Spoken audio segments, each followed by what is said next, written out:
Hey, uh, who's this fella? Who is this fellow who's appearing from nowhere and acting like he's something and that we have to listen to him? And uh, yeah, where is he coming from suddenly out of nowhere?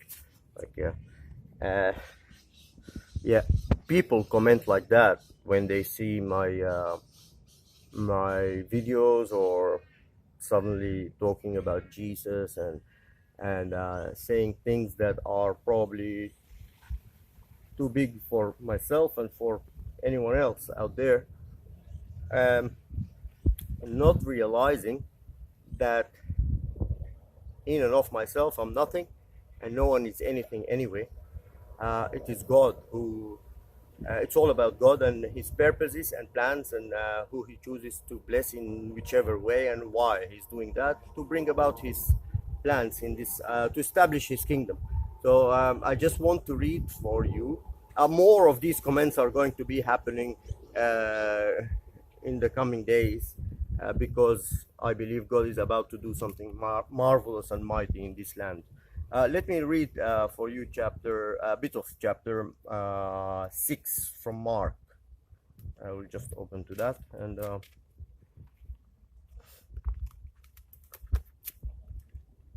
Mark,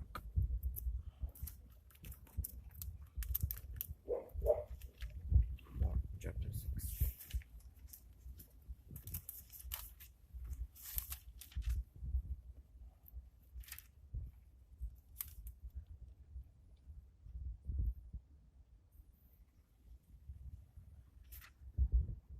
Mhm. Yeah. All right, I'll read it from verse 1. It says, Then he went out, he, Jesus, then he went out from there and came to his own country, and his disciples followed him. And when the Sabbath had come, he began to teach in the synagogue, and many hearing him were astonished, saying, Where did this man get these things? And what wisdom is this which is given to him, that such mighty works are performed by his hands? Such mighty works are performed by his hands. Is this not the carpenter, the son of Mary, and the brother of James, Joseph, Judas, and Simon? And are not his sisters here with us? So they were offended at him. That's it. Yeah.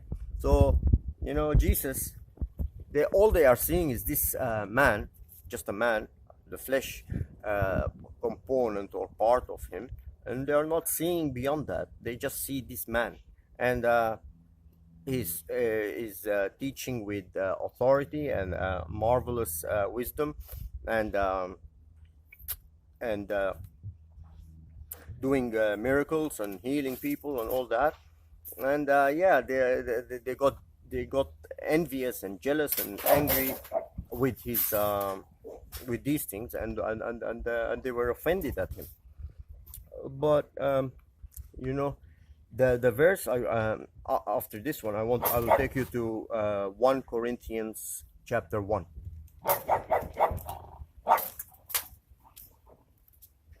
1 Corinthians chapter 1.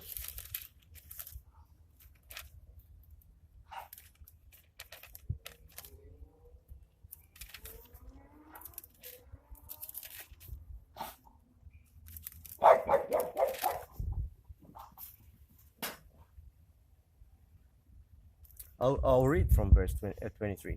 The word of God is always amazing and powerful, and yeah, it will do mighty things in your spirit if you allow it. From verse 23, it says, But we preach Christ crucified, to the Jews a stumbling block, and to the Greeks foolishness. But to those who are called, both Jews and Greeks, Christ the power of God and the wisdom of God. Because the foolishness of God is wiser than men, and the weakness of God is stronger than men.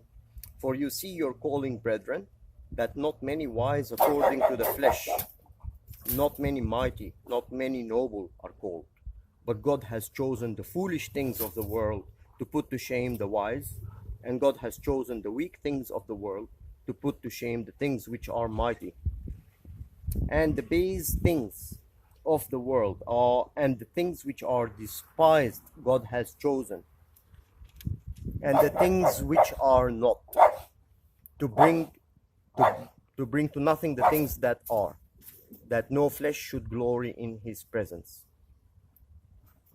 And yes, so people look at the physical and the body, or how someone is, their weaknesses, their life is falling apart, having messy lives, and yeah, they can't see beyond that. God uses these despised things, weak things, broken vessels, to show his glory and reveal his power through them, and so that people understand that it is not about man or his abilities, or intellect or whatever.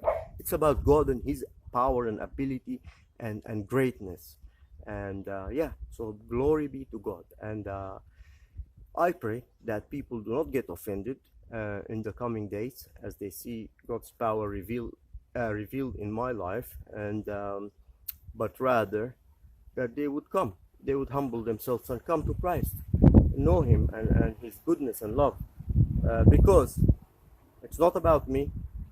I won't be doing anything that God does through by my own strength or power. I know it is all from God, and it is about his purposes and plans. So have that understanding whenever you see a word spoken, or a revelation being shared, or even miracles, mighty things that are going to happen. I know they will. So, yep, stick around and see for yourself the glory of God.